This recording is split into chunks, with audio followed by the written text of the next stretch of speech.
Hello there, everybody. It's your boy B3 back with another fantastic action figure showcase. We have more kaiju for you today. First up, this Bandai Japan figure that I got from G-Fest.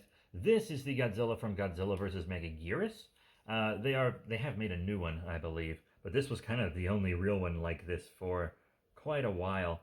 He's really cool. I got him at, what was it, G-Fest 2012?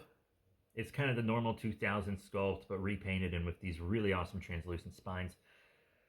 I kind of wish it continued a bit further down the tail, but I'll live. This came in a 4-pack with a Meganula, Meganulon,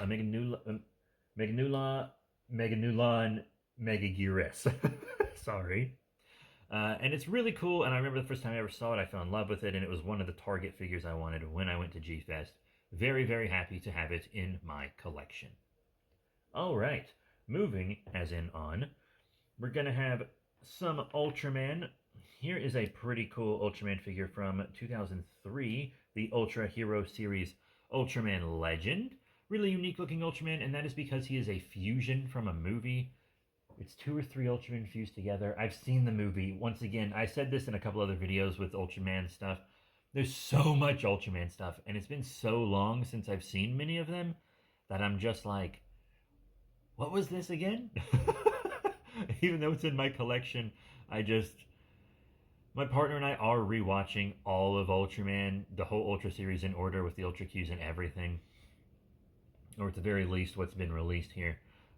So we'll get on it. But they don't make them like this anymore. Now they make them smaller and they don't paint up the backs like this. It's a really nice, beautiful guy. Really cool. Then we have another Godzilla figure, kind of an interesting piece from the movie Monster series. It's from 2004. The Exilian Alien, without his human disguise. This is a super weird one, because it's like, why would you make that figure from Final Wars instead of one of the other kaiju that might be more interesting to people? Well, the plan that Bandai had for Godzilla Final Wars, because it was this big goodbye to the Godzilla franchise, it was supposed to be the last movie. It's always supposed to be the last movie, right? It was supposed to be the last movie. And they were like, oh, we're going to make figures of everything. We're going to get a movie monster series for every single kaiju in the film. We're even going to do the Exilians and blah, blah, blah.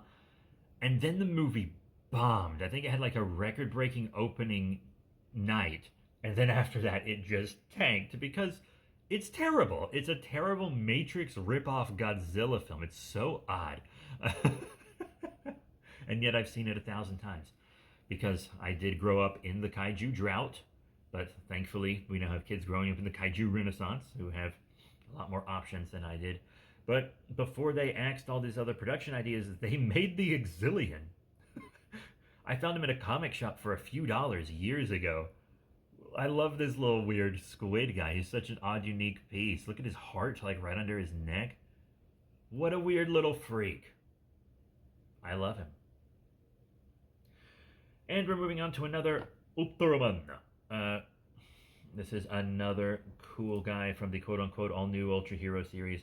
It is Ultraman Nexus Junis Red. He kind of had a red form and a blue form, a lot like, Tiga. I don't remember the differences. Maybe they were similar to Tiga. This show is... I watched this so long ago. It was one of the first Ultraman shows I think I fully watched all the way through, so it's been a long time. But I do remember Nanoa Dark Zagi stuff pretty well. I remember a lot about it. It's dark, only a few kaiju, but it had a bad time slot, and it just didn't work out for the newer, more mature Ultraman stuff they tried to do. But that's fine, because I think I do prefer a more happy, kid-friendly Ultraman, even in my adult years. It's a pretty cool figure. As I said, they don't make them like this anymore. It's bigger, it's fully painted on the back, but there is a smaller kind of Spark Doll-sized one that you can get if you want, which will be cheaper, more than likely. And then last but not least, another movie monster series figure, but still an Ultraman figure. It is the Bandai Japan Movie Monster Series Shin Nuranga. I do love Nuranga, one of the OG kaiju. You can tell that Ano was fanboying so hard. Hideki Ano. I think that's how you pronounce his name. Because he's like having the characters explain to each other why Nuranga makes sense. It's clearly a huge fanboy moment in the script. But I love this design for Naranga. I love how they incorporated the fact that they would use the same Baragon suit to make multiple kaiju into the lore of the film. It's a wonderful movie. I've seen it multiple times. I actually rewatched it recently. Really great. I love Naranga, and this is a really cool figure. I do wish I had the invisible one, but the invisible one, despite taking less to make, because it's just a single color plastic with no real paint, and the same sculpt, is for some reason way more expensive because it was released under the premium line for no reason. Anyway, the Gabora with the closed drill head is the one I would prefer to have if I had to pick one. But this guy's really cool. I definitely need to put him somewhere on display because my partner and I, we just love the Shin series so much, and he is a huge Hideki Anno fan like you wouldn't believe.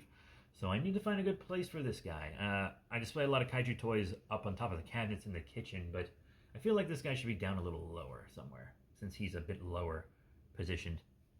But that is it. Thank you all very much for your support. Remember to rate, comment, subscribe, follow, whatever you do on whatever site you're watching this on.